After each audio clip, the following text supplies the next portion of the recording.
মুর্শিদাবাদে অশান্তির ঘটনায় এবার ঝাঁপালো কেন্দ্র। মালদা এবং মুর্শিদাবাদে জাতীয় মানবাধিকার কমিশন, মালদায় যান জাতীয় মহিলা কমিশনের প্রতিনিধিরা। বৈষ্ণবনগর ক্যাম্পে মুর্শিদাবাদের ঘটছাড়াদের সঙ্গে কথা বললেন দুই কমিশনের প্রতিনিধিরাই। অশান্তির নেপথ্যে কারা রয়েছে, শিকার কারা, ঘটছাড়াদের অভিযোগ শুনল দুই কমিশনই। আর এরই মধ্যে আজ মুর্শিদাবাদে যাচ্ছেন জাতীয় মহিলা কমিশনের প্রতিনিধিরাও। বৈষ্ণবনগরে ত্রিপল দিয়ে ত্রাণ শিবির ঘেরা নিয়ে বিতর্ক। কি আড়ালের চেষ্টা করা হচ্ছে, কেন বন্দির মতো রাখা হয়েছে, এমনই প্রশ্ন তুলছেন ঘটছাড়া এবং স্থানীয় মানুষ। पश्चिम बंगाल में जो सांप्रदायिक हिंसा हुई है उसकी बहुत बड़ी तकलीफ यहाँ की महिलाओं को हुई है। मीडिया की रिपोर्ट के अनुसार ये भी सुना है कि करीबन 800 से अधिक ज्यादा लोग স্থলান্তরিত হয়ে গেছে। তাদের ভালো মন্দ সিকিউরিটি নিরাপত্তা ফেরত যাওয়ার অবস্থা আছে কিনা এই জিনিসগুলো যখন এনশিওর হবে তখন আমরা আবার ডিসিশন করব কিভাবে এদের নিরাপত্তা এবং এদের শান্তি ফেরত আনা যায় এবং এনারা যারা এই অঞ্চলে থেকে হিন্দুদের উপর যে অত্যাচার হয়েছে সেটা বন্ধ করার জন্য সরকারের তরফ থেকে সেই সমস্ত ব্যবস্থা করে তবেই আমরা এখান থেকে বেরোব। বকরি বাচ্চা যাচ্ছিল সবকে নিয়ে চলে আমার সামনে কেটে নিয়ে চলে যাচ্ছে। ছোট ছাগল ছিল কিন্তু কিছু রাখেনি। বাড়িতে 2 ভরি সোনা ছিল আর 2 লাখ টাকা ছিল, ওগুলো নিয়ে নিয়েছে। গেট বন্ধ করে রেখেছে, বাড়িতে দিচ্ছে না, যেতে দিচ্ছে না, বন্ধ করে রাখছে আমাদেরকে, বাড়িতে দিচ্ছে না। ওরা যে অবস্থায় আছে এই অবস্থা যাতে না প্রকাশ করতে পারে, কিভাবে ভাঙচুর করছে ওটা না বলতে পারে বাইরে সাংবাদিকের কাছে, তার জন্য এই পরিস্থিতি এই ত্রিপল দিয়ে ঘিরে দিয়েছে।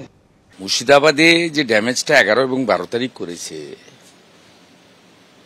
আপনি এর ভয়াবহতা আপনি মাপার কোনো জায়গা নেই, মানে একদম প্যাথেটিক। মানে গ্রামের পর গ্রাম, হিন্দু যেখানে সংখ্যা কম, 28টা বাড়ি, 30টা বাড়ি, 50টা বাড়ি স্ম্যাশড করে দিয়েছে।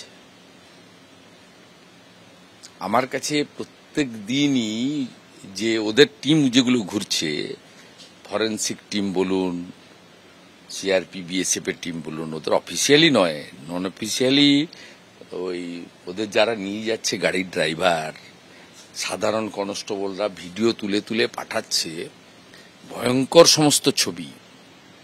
এবং এটা একটা ছোটখাটো রাইটস বা আইন শৃঙ্খলা অবনতি নয়, কমপ্লিটলি হিন্দু জনসংখ্যাকে শূন্য করে দেওয়া, লাইক কাশ্মীর। আপনি তো মুখ্যমন্ত্রীকে চিঠি দিয়েছিলেন, ওখান থেকে অ্যাপিল করেছিলেন, আবার কি অ্যাপিলে যাবেন? না, করবে না, পলিটিক্যাল কারণে উনি করিয়েছেন তো, একদম পলিটিক্যাল কারণে, এবং সেটা তিনি বলে ফেলেছেন ইন্ডোরে। অমিত শাহজির যে প্রোঅ্যাক্টিভ রোলটা এটা মমতা ব্যানার্জি বুঝেছেন, তাই তিনি ওখানে গালি দিয়েছেন।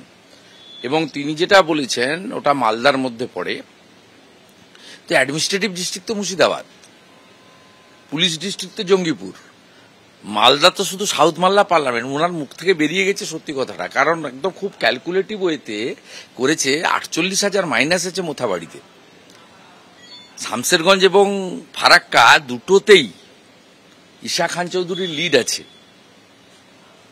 আপনার মোথাবাড়িতে 66% মুসলমান ভোট, 34% হিন্দু ভোট, আর এই দুটোতে 25%-এর নিচে হিন্দু ভোট। এই 3টে parliament seat, assembly seat, including মাঝখানে পড়ছে আপনার কালিয়াচক, বৈষ্ণবনগর, এই সব সিটগুলোতেই বৈষ্ণবচকে বিজেপি লিড আছে।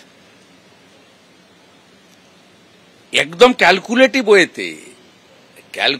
ওয়েতে তৃণমূল কংগ্রেস তার মুখ্যমন্ত্রী এটা করিয়েছেন। আপনি ভাবতে পারবেন না, ঠিক গত শুক্রবার এই দিনে বেলা 2টো থেকে সন্ধ্যে 6:30 অবধি পুলিশ নামক কোনো বস্তু ছিল না।